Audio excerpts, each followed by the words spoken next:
Αλλάζω στη ζούγκλα με λιοντάρια και φίδια. Έγινε ρόμπα στα κανάλια των πήρε η χώρα.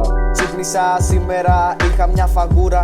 Έκατσα στο σπίτι και με έπιασε λιγούρα. Κατέβηκα τα σκαλιά, πέρασε η ώρα. Έφαγα δημητριακά μεγάλα και μούρα.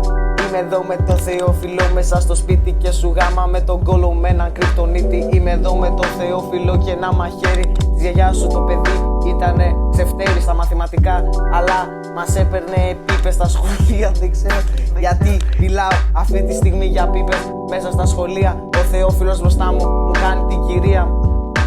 Πλάκα κάνω, αυτό ήτανε κακό για το Θεόφιλο. Η αλήθεια είναι ότι είναι αγόρι και είναι μέλος του ΒΟΗ 90-92. Γι' αυτό να ξέρετε, να πάτε στο σχολείο και να κάνετε τα γεια σε έναν τοίχο με παιδιά, ότι το ΒΟΗ 90-92 σας γαμάει τα μυαλά.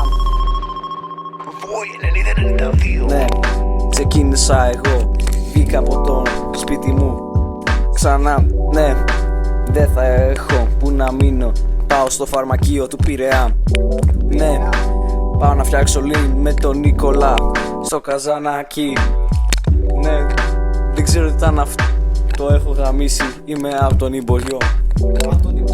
Όνειρο, καλοκαιρινής νυχτός. Απ' τον Σέξπιρ διαβάζω κάθε μέρα.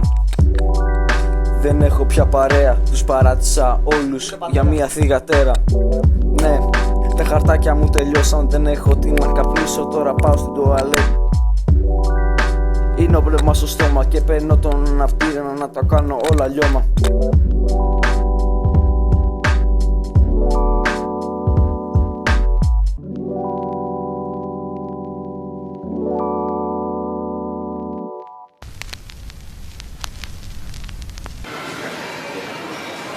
Yeah.